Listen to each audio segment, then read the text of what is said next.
Okay, we're doing the body work on the hood of the John Deere 720. You can see we got glazing putty down there. There's auto body putty underneath that. Dents and dings here and there that I just touched up and stuff on the hood to try and get this as smooth as I could make it look. But the glazing putty then covers up the sanding marks or any little scrapes or anything I may have in the body putty. Cleans that up. That whole side down there had to be puttied in. It was wasn't really dinged up, but it wasn't smooth. I tried to smooth it up as best I could with body hammers that I have, but that kind of covers it up and makes it pretty smooth there, and that'll paint pretty nice. There's the front of the hood right there, you can see. I had to smooth it up a little bit.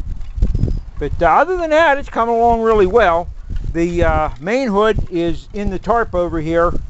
I'll show you it in just a second. But I primed it already, but the body work looked identical to this. It had some dings and low spots and stuff in it, so that I fixed up. So here we'll go look at the main hood now. So there's the sanded hood right there. Been sanding the glazing putty down here. I used 40 grit paper to sand the body filler, and then went to a 60 grit to feather it and smooth it all in. This glazing putty, I've been using 100 grit paper, sanding on it to get it fine, smooth, feathered in there and smoothed out. Got a couple spots here, little dings in and there's a pretty good scrape right here, as you can see, that I got to put a little bit more glazing putty in there, and I got a little bit of a rough spot right here. The key to putting any of this stuff on here, body filler or glazing putty, is put it on as smooth as possible, which means keep your material as fluid as possible. If it starts to set up on you because you got a little bit too strong on the hardener or something of that sort, just stop and throw it away, start over.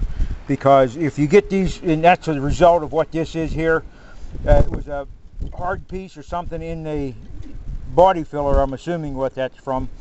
And when I was putting it on with the squeegee, it drug a scrape through there. I didn't see it and go back and cover it over. So now I got to deal with it, which is not a big deal, but just extra work that you got to do.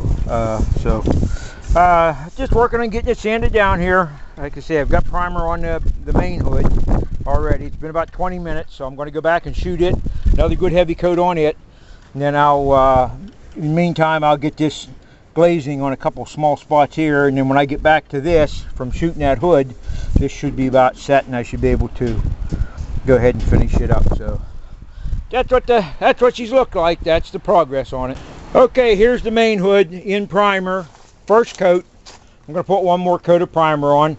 I usually, when I paint or prime, I put one what I call a transparent coat, which you can kind of see through the paint right there, and then let it tack up and get sticky. And then I put a heavy top coat on top of that.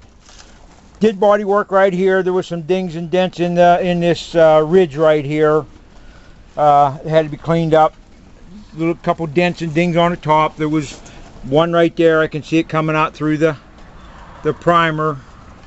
But once I get a good heavy coat of primer on this had to be leveled up around the filler neck. But once I get a good heavy coat of primer on it, and then I'll sand it before I paint it. And then if I need to, I'll touch any low spots up or anything with the glazing putty.